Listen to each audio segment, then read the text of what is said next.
Salut! Aujourd'hui, c'est le 8 mars. Et non, c'est pas la fête des femmes. Et non, on n'offre pas des roses et il n'y a pas de réduction sur les aspirateurs. C'est la journée internationale des droits des femmes. Et si on en parle encore en 2025, c'est qu'il y a encore beaucoup de boulot. Alors pourquoi cette journée? Parce que dans le monde, les inégalités persistent. Moins de salaire, plus de violence.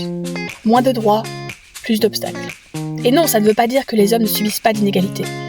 Ça veut dire que statistiquement, c'est les femmes qui prennent plus. Parce qu'en 2025, être une femme, c'est devoir encore se battre pour des choses aussi basiques que avoir le même salaire qu'un homme pour le même travail, marcher dans la rue sans avoir peur, avoir le droit de décision et de choix sur son propre corps, ou encore ne pas être jugé parce qu'on est trop ceci ou pas assez cela. Et si tu es en train de te dire « Mais moi je respecte les femmes », c'est génial, c'est extra, vraiment, c'est top. Mais c'est pas de ça qu'on parle.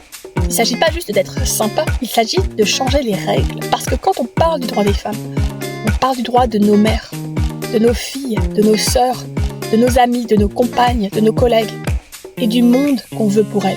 Le 8 mars, c'est pas un jour où on dit bonne fête. C'est un jour où on ouvre les yeux, on écoute et on agit. Parce que l'égalité, c'est pas une faveur, c'est un droit.